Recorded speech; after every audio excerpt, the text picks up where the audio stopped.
We have high home prices that are unaffordable because we have a limited supply.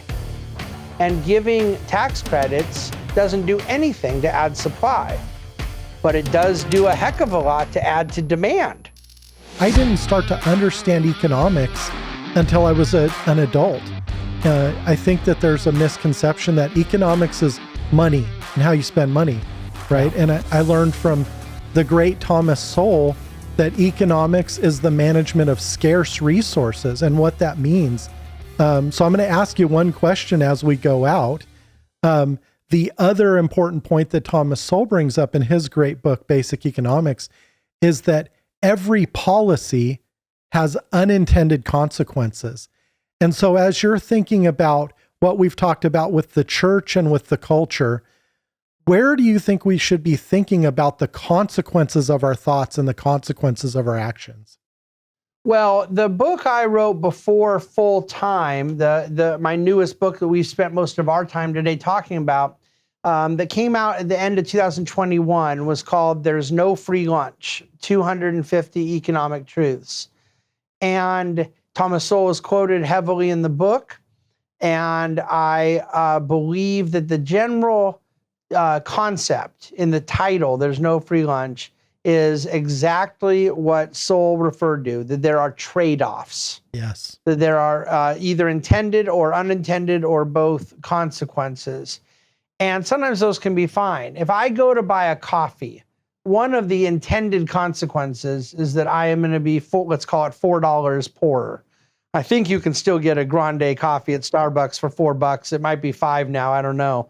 I remember when it was $1.60 or something like that. But anyways, I make a decision to become $4 poorer, and that I'd rather get the coffee than keep the $4.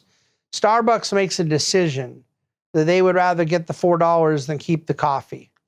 And out of that mutual cooperation, they got what they wanted, which was $4, and I got what I wanted, which was coffee. What we don't believe is that I can keep my $4 and get the coffee, or that they can take my $4 and not give me the coffee. There's a trade-off. Right. And that's a real easy one, a real simple one. No one disputes it. What Sowell's referring to is that sometimes the consequences can be unintended. So as we're sitting here recording, I'll give you an example of one that just happens to be fresh in my mind in the aftermath of the recent State of the Union address from President Biden. I believe we have an affordability crisis of housing in our country, and I believe it's an absolute cultural travesty that home prices cost as much as they do. And I think there are both economic, policy, cultural, all sorts of reasons as to why that is. There's a lot of blame to go around. But one of the things President Biden said he wants to do about it is offer a $10,000 tax credit to home buyers, first-time home buyers, to help them get a down payment for a house. And anyone who seems concerned about the affordability, you would think would view that as a really good idea. Right. But my problem with that, as well-intentioned as it may be, I want to be gracious, is that we have high home prices that are unaffordable because we have a limited supply.